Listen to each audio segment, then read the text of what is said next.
Exercise 3.2 we have done ascending descending में किसी को कोई प्रॉब्लम है? No sir. असेंडिंग डिसेंडिंग मैं एक क्वेश्चन आपको करा रहा हूँ असेंडिंग में। एग्जांपल देखो सब,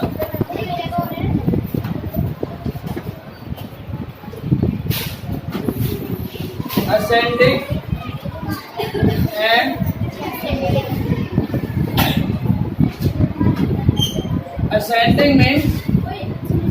ascending means smallest to greatest. We can write easily number smallest to greatest. This form is called the ascending order. यह रूप हमारा जो छोटे से बड़े की तरफ होता है क्या कहलाता है? ascending order कहलाता है। और when all number are written in the form greatest to smallest, बड़े से छोटे की तरफ, वो फॉर्म क्या होगी? वो रूप क्या होगा?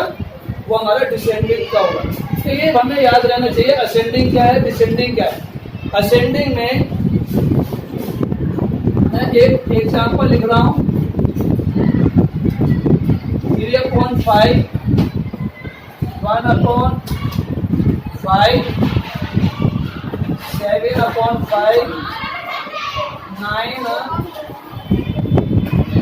2/5। In this question 1/5 is the very smaller, 1/5 क्योंकि 1 हमारा सब नंबर में छोटा है।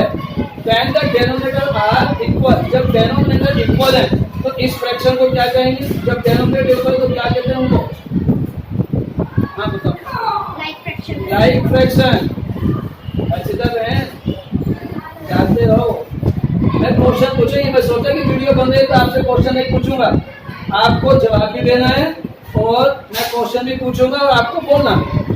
मैंने आपको बार बार कहा है आपस में बात करना बैड हैबिट है, लेकिन सर की बात का जवाब नहीं देना ये उससे भी बैड। अरे आप गलती तो होगा, आप हमसे गलती तो बताओगे, इससे क्या हो जाएगा? कुछ ज्यादा थोड़ी नुकसान थोड़ा लगेगा हमारा। अभी तो आप सीख रहे, पेपर तो है भाई, पेपर थोड़ी चल रही, गलत होकर नंबर कटेंगे। गलत बता दे कोई बात नहीं, सही में कराऊंगा। और आप बोलेंगे ही, आप बोलेंगे नहीं, you are not speaking answer, तो क्या होगा? आप सीखेंगे। तो सीखने के लिए जरूरी है, it is a must always speaking answer of the any question. हमेशा क्वेश्चन का आंसर का जवाब दो, नहीं दोगे तो सीखोगे। अब बहन ने बताया, अब इसे खुशी हो रही हो कि मेरा आंसर ठीक है, इस बात की खुशी होती है ना कि सर ने कह दिया कि अपना, अब हम से लिखेंगे। जब हमारे डिनोमिनेटर सेम होते हैं तो लाइक फ्रैक्शन कहलाते हैं। अब इसमें लाइक में क्या है कि विच स्मॉलर, जो सबसे छोटा है वही छोटा होगा। तो 1/5 2/5 3/5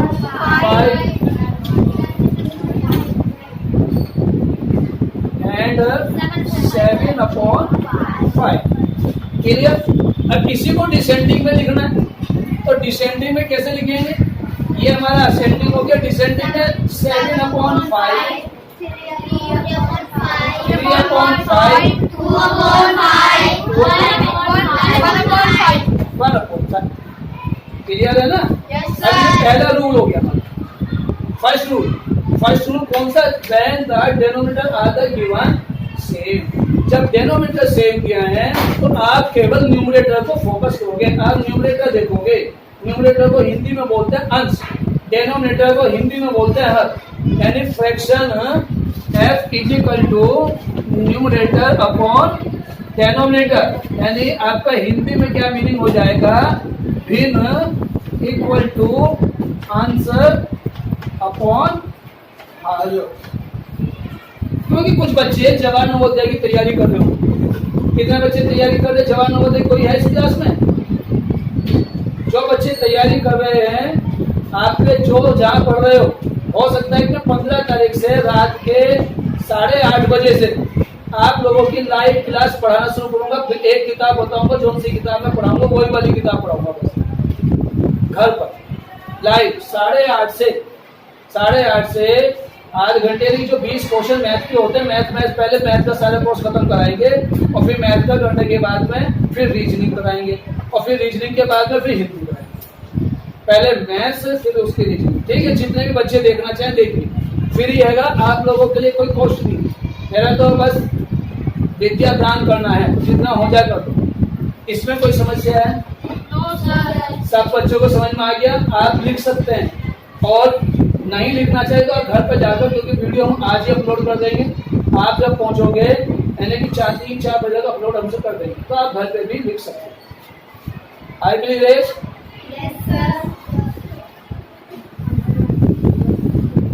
नेक्स्ट असेंडिंग डिसेंडिंग अभी भी चल रहा। असेंडिंग डिसेंडिंग अभी भी यही रहेगा। दूसरा एग्जाम्पल 2, हमारा 2 क्वेश्चन। लुक एवरीवन, बड़े ध्यान से देखेंगे। 10/20, 10/5,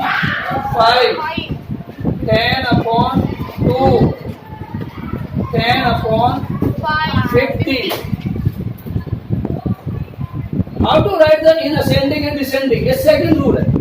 असेंडिंग डिसेंडिंग का रूल नंबर 2, जब न्यूमरेटर तो सेम है, and when the numerator are given same but denominator are not same, are unlike, तो ये सारे फ्रैक्शन कौन से अनलाइक फ्रैक्शन है। आपको एक ही क्वेश्चन के साथ साथ कई सारी बातें बता रहा हूँ, और याद रखनी पड़ेगी। मैंने आपको सारी डेफिनेशन लिखवा दी थी, इसलिए लिखवाई थी उन्हें याद करो। कितने बच्चों ने याद करी? जिन्होंने करी वे अच्छे बच्चे, जिन्होंने नहीं करी तो भैया याद करो, अच्छे बन जाओ आप। मैं तो कहूँगा आप खराब है, लेकिन अच्छे बन सकते हो याद करने के बाद। अब नेक्स्ट क्वेश्चन कैसे करेंगे इस वाले को? हाँ जी, आप बताओ जो, हाँ बताओ।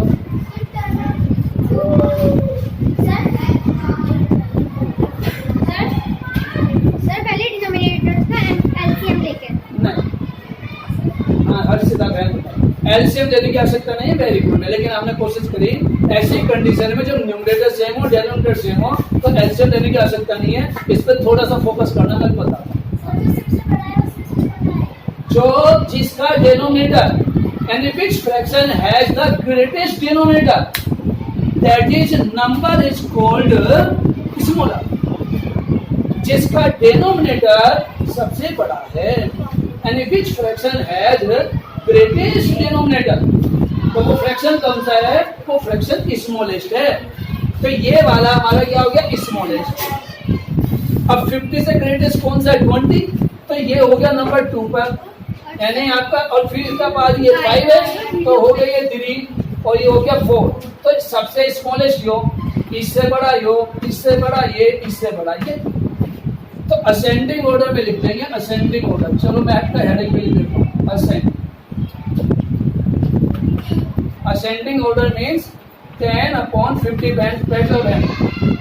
सीधा बैंड नहीं वाला तो ठीक करा, वेरी गुड। ऐसे सीखते बेटा, कौन गलत ही तो होगा। मैं बार बार कहता हूँ, गलत होने पे घबराइए मत। अगर आप गलत होने पे डरोगे, मेरा गलत हो गया सर गुस्सा होंगे, नहीं होने का भाई। मैं बार बार कह चुका हूँ, एक तख्ती डालनी पड़ेगी कि जो गलत बोलेंगे उनके लिए गुस्सा नहीं होंगे, लेकिन काम नहीं करोगे तो पिटाई मजबूरी है ना। आप काम ही नहीं करोगे, घर जाकर क्या करते हो? आप लोगों को मम्मी पापा ने स्कूल में केवल एक ही काम किया है, पढ़ना और पढ़ना। वो आप काम नहीं करते, फिर आप और कौन सा काम करोगे? नौकरी करने जाते हो भाई, नौकरी आप करते नहीं तो कम से कम इतना काम तो कर सकते हो ना। 10/50 नेक्स्ट, 10/20 नेक्स्ट, 10/5 नेक्स्ट, 10/2। अब ये ग्रेटेस्ट है, ये स्मॉलेस्ट। अब इसका उल्टा कर देंगे, डिसेंडिंग। डिसेंडिंग तो लिख सकते हैं ना सब। तो एवरीवन लिख in your notebook.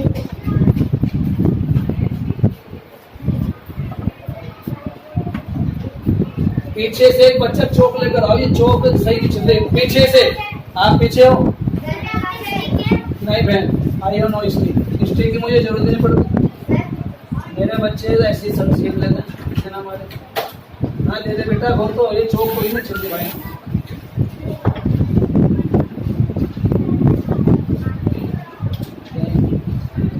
Ten upon 2, 10/5, 10/20, 10/50 are the all fraction in descending order. Certain descending order में देखिए सर, मैं लिखने का समय दे रहा हूँ, आप ये ना कहें कि सर तो जल्दी जल्दी करा दे, लिखने का समय मैं दे रहा हूँ, आप लिखिए। घर पे जाके ये ना सोचो कि सर तो वीडियो देख के दिख लेगा, वो बैड हैबिट। अगर आपके घर पे मम्मी ने मोबाइल नहीं दिया तो फिर क्या करो? मम्मी ने कहा कि घर स्कूल में क्यों नहीं करो, कह सकती है ना मम्मी, इतनी बात बोल सकती हैं। और किसी के घर पे मोबाइल नहीं हुआ तो वो कैसे करेगा? तो आप यहीं करो बैठ कर। यस, पीछे से आओ, चौक लिया है, यस ये सब ले लिए, चौकी तो चाहिए भाई, चलो करो भैया, जल्दी जल्दी करो। देखते कितने बच्चे कर रहे हैं, खाली बैठे हैं, क्या कर रहा है?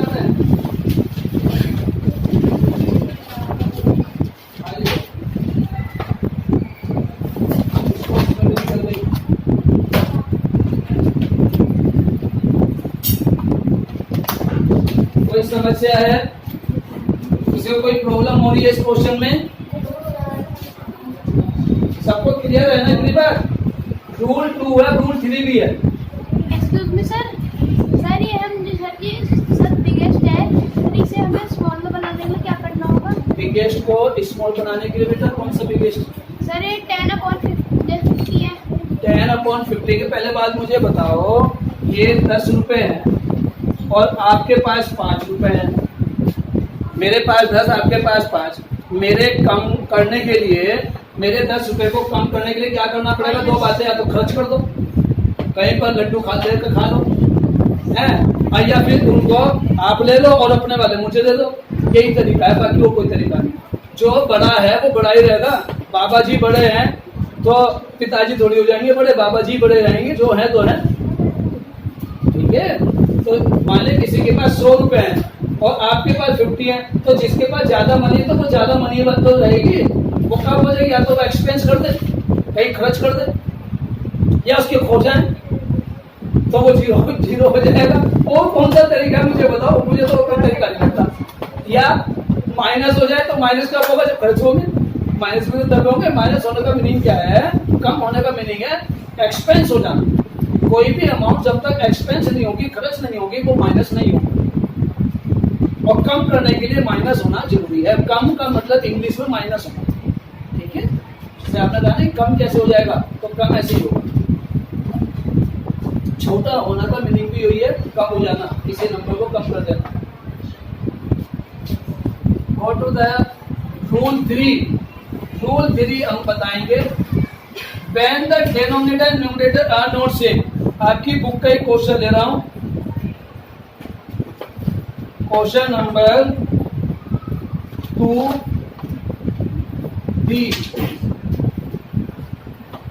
2D 7/15 3/15 6/10 और 13/5। आंसर क्वेश्चन सही लिख दिया भाई मैंने? भाई ये चेक कर लिया करो, क्योंकि मैं चश्मा नहीं लगाया तो लगा देता हूँ, बिना चश्मे के काम करता हूँ तो मिस्टेक हो जाती है। और पढ़ाते समय मुझे चश्मा अच्छा लगता है, क्योंकि मुझे हाँ भैया सब स्टार्ट समझाना। आपने ये वर्क कर दिया? मैं आगे चेक करूंगा आपका work. Everyone observe the next question. In this question, numerator and denominator are not same. ये जो हमारा फ्रैक्शन है, इसमें न्यूमरेटर भी सेम नहीं है और डेनोमिनेटर भी सेम नहीं है। तो सबसे पहला थर्ड रूल क्या है? या तो डेनोमिनेटर सेम करो या न्यूमरेटर सेम करो। किसी को भी एक को कर दो, तो पहले 2 रूल में से फिर हम उसको फॉलो कर लेंगे। पहले 2 रूल को फॉलो करने के लिए इस थर्ड रूल में डेनोमिनेटर सेम कर सकते हैं। और डेनोमिनेटर सेम करने के लिए व्हाट इज द मेथड? और कौन बताएगा? हाँ बताओ भैया। एलसीएम फाइंड करेंगे। Take the LCM of the denominator. Denominator का एलसीएम ले लो। ओरल 15 15 10 5। मैंने एलसीएम बताया था। एलसीएम क्या है मैं आज भी समझा रहा हूँ। LCM is a number which is divisible exactly by all the given denominator. LCM एक नंबर है, वो नहीं पता कौन सा है। एलसीएम एक नंबर है और जो नंबर है उस नंबर को इसी से सबसे डिवाइड कर दें 15, 15, 10, 5। बिना लिखे बिना पेन का यूज करे हम एलसीएम कैसे निकाले, मैं कई बार बता चुका, फिर बता रहा। बिना पेन का यूज करें 15 5 की टेबल में आता है, इन दोनों की टेबल में तो आएगा 15 15 टेबल तो आता है। But these number are not divisible by 10, ये 10 से डिविजिबल नहीं है। तो क्या करेंगे, 15 का डबल कर दो 30। अब 30 को सबसे डिवाइड करके देखो, 15 2 जा 30, 15 2 जा 30, 10 3 जा 30 और 5 6 जा 30। तो व्हाट इज एलसीएम? जो भी नंबर दिए हैं डेनोमिनेटर में, जितने भी नंबर हैं, सबसे बड़े नंबर का डबल करके देखो, ट्रिपल करके देखो, तो ये उसी की पहाड़ा पढ़ो, फिर बाकी से डिवाइड करो मन मन में। पेन की जरूरत नहीं है, कोई पेन की आवश्यकता नहीं है, मन मन हो जाएगा। बहुत सारे क्वेश्चन मैं आपको ऐसे सिखा सकता हूँ, जब बड़ी डिजिट होती है बहुत बड़ी बड़ी, तब आवश्यकता होती है, लेकिन ये तो छोटे छोटे से आसानी से होगा। तो एलसीएम क्या होगा? एलसीएम हमारा हो गया 30। तो क्या करेंगे, एवरीवन लुक्स 7/15। तो 15 के प्लेस पर 15 इंटू 2, 15 2 जा 30, 15 2 जा। यहाँ देखो सामने बोर्ड पर, it is very very important question. लिखने से ज्यादा जरूरी है समझना, लिखने से ज्यादा जरूरी है। और आप ये सीख गए तो समझो आपने अपनी लाइफ बना ली। बहुत सारे बच्चे आज भी आपकी बहन भाई 8वीं में होंगे, 7वीं में होंगे, उनको ये चीज नहीं आती आज भी। और कहो तो मैं 8वीं क्लास के अंदर बच्चों को लेकर चलूं क्लास में आप सबको, और देख रहा ना बहुत सारे बच्चे निकाल दूंगा जिनको ये चीज नहीं आती। इसे ध्यान से समझो। 15 2 जा 30, तो 7 में भी मल्टीप्लाई करेंगे 7 2 जा।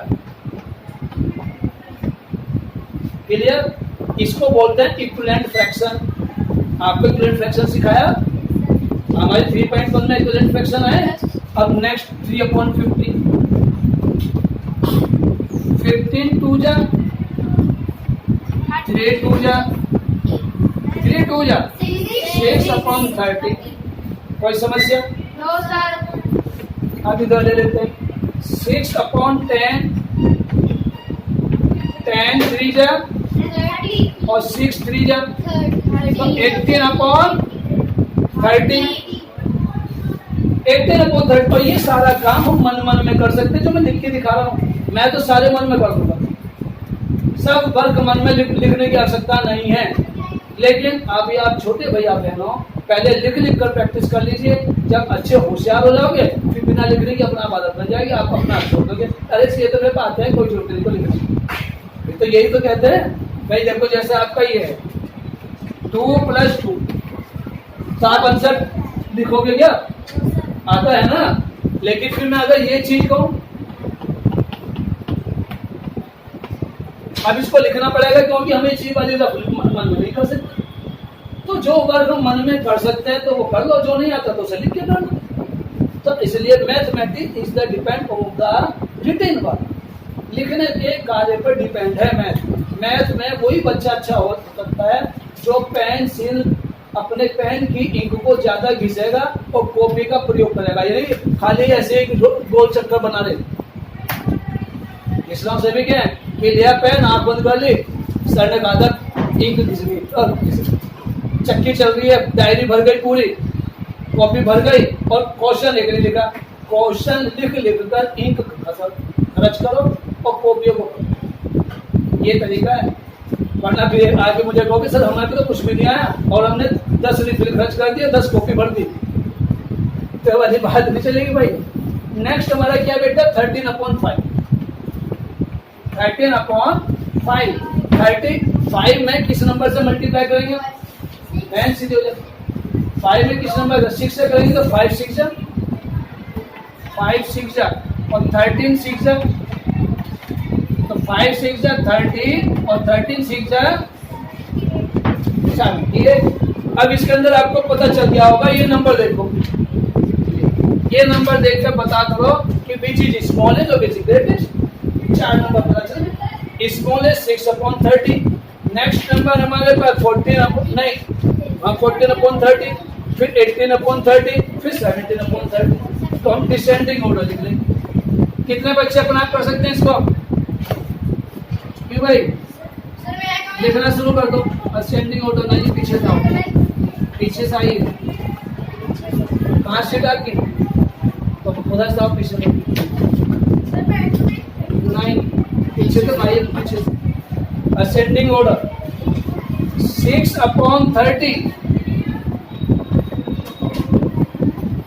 14/30,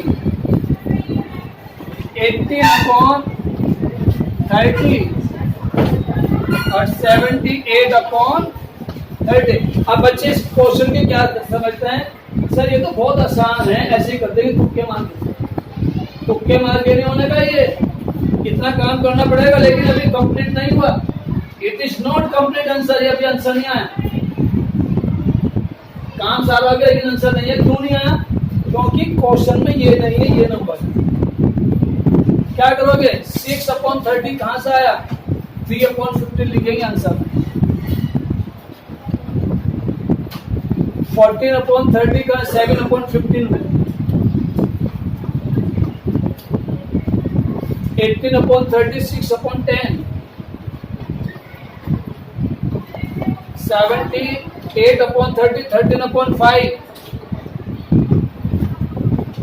ये आपका आंसर है। और इसको सब रिवर्स कर देंगे तो डिसेंडिंग ऑर्डर आ जाएगा। रिवर्स तो कर सकते हो, इससे अगली लाइन डिसेंडिंग के लिए उल्टा तो कर दोगे। Yes no?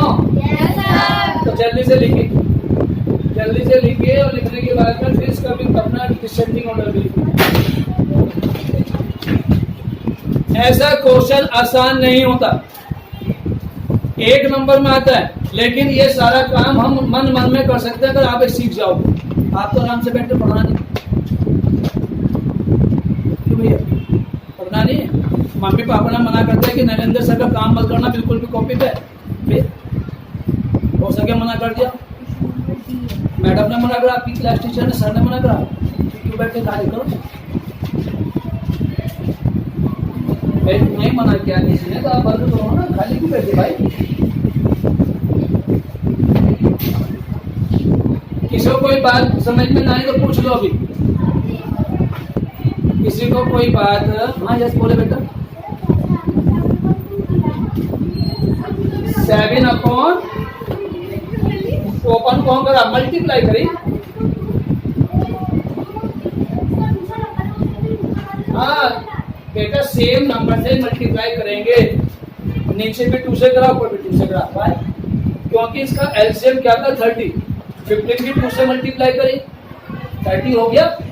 हमें सबके नंबर नीचे डेनोमिनेटर सबको 30 चेंज करना है। जितने भी डेनोमिनेटर हैं, इन डेनोमिनेटर को 30 में कन्वर्ट करना है। तो 30 में कन्वर्ट करने के लिए 15 को क्या करोगे? 2 से तो मल्टीप्लाई करोगे या 15 को जोड़ो। लेकिन यहाँ पर एडिशन नहीं होता। डेनोमिनेटर सेम बनाने के लिए always will be the multiply करेंगे हम पीछे से। क्लियर है?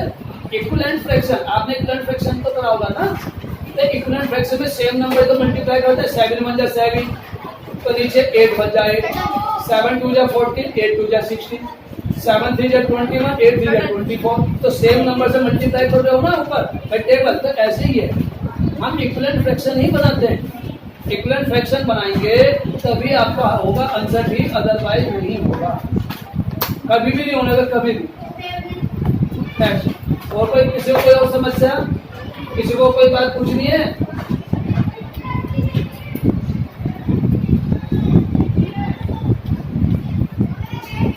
आपको नजर आ रहा है इसमें में?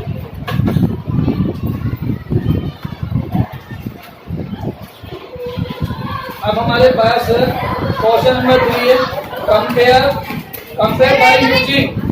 बैक से आया करो, पीछे से, कभी भी सामने मत आया करो, पीछे से आओ। मैं कई बार कह चुका हूँ आपसे, पीछे से आओ। ये बात मैं बार बार कह चुका हूँ कि जब भी आपको रूम में एंट्री करनी है तो पीछे के दरवाजे से आया करो।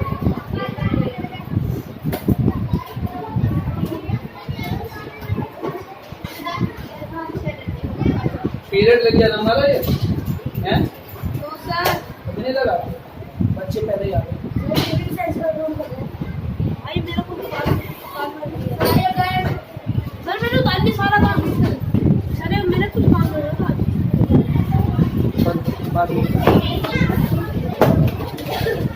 ना भैया, erase the question number 2। Yes sir.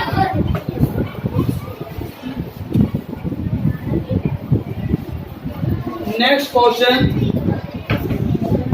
Question number 3। Compare of the following. ये होगा वही compare by using, compare by using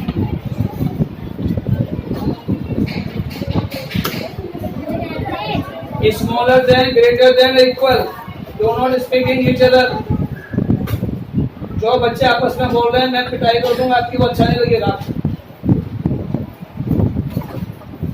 compare करना है। क्वेश्चन नंबर 8, 7/18 एंड 18/7, 7/18 एंड 18/7, यही है ना? Yes sir.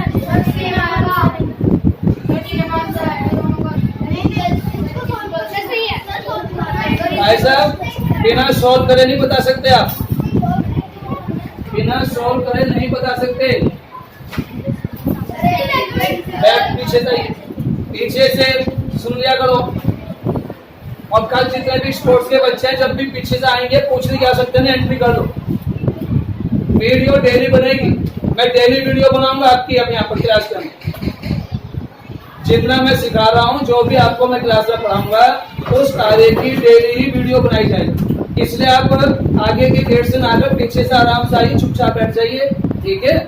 ये आप जैसे बच्चों को नहीं बना रहा हूँ, क्योंकि आपका तो बहुत सारा वर्क निकल चुका है। तो आराम से बैठो अब, और घर जाकर ये मैं वीडियो डाल दूंगा, इसे देखते हुए अपना कार्य पूरा करोगे।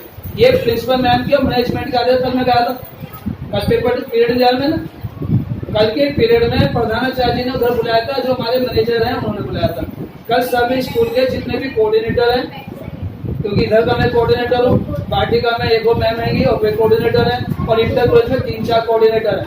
सारे कोऑर्डिनेटर की यही मीटिंग हुई है कि जो बच्चे खेल में भाग ले रहे हैं या किसी प्रतियोगिता में भाग ले रहे हैं, उनका काम कैसे पूरा होगा। मगर सर हम वीडियो बना के ग्रुप में डाल देंगे, यही एक अच्छा तरीका है, क्योंकि मैथमेटिक्स की पीडीएफ से आप सीख नहीं सकते। नकल तो कर सकते हो, लेकिन ये नहीं पता चलेगा कि कौन सा नंबर कैसा है। जैसा भी भैया ने पूछा, भाई जब मैं बोलूंगा तभी तो आपको समझ में आएगा ना। अब पीडीएफ तो बोलती नहीं, क्या बोलती है पीडीएफ? तो फिर मैथमेटिक्स को हिंदी की पीडीएफ तो चल जाएगी, इंग्लिश की पीडीएफ भी चल जाएगी, लेकिन मैथ की पीडीएफ अगर आप करते हो तो सीख नहीं मिलेगी। इसलिए मैंने वीडियो का स्टैंड लाके यहीं परमानेंटली रख लिया स्कूल में। ये 4th क्लास में रख देंगे, यहाँ पर बन जाएगा, उधर से फिर इधर आएंगे, चले जाएंगे। अच्छा जी, this question is the depend on the LCM. ये भी एलसीएम पे डिपेंड, लेकिन इसका एलसीएम लेने का बहुत आसान तरीका है। कैसे? इस नंबर के इससे मल्टीप्लाई कर दो, इधर ही लिख दो, और बीच में लगाओ ये ब्लैंक्स। 18 को 18 से मल्टीप्लाई कर दो, इसको इधर नहीं लाना, नीचे से ऊपर जाना है, नीचे से ऊपर जाना, ऊपर से नीचे नहीं आना है। 18 इधर से ऊपर गया, 7 इधर गया, 7 7 जा 49, 18 जा 324। Which is greater? भाई 324 इज ग्रेटर, तो हमारे पास ये ग्रेटर हो जाएगा। तो इसलिए इसका आंसर क्या लिखेंगे? 7/18, 18/7। कोई समस्या? कोई समस्या? सारे क्वेश्चन ऐसे ही होंगे। All question are very very simple. Cross multiplication, ये आपकी बुक का कौन सा रूल है? 4th rule. ये 4th रूल सिखा रहा हूं मैं आपको। आपके 3 रूल मैं सिखा चुका, चौथा रूल ये है, इसे आप ध्यान रखें।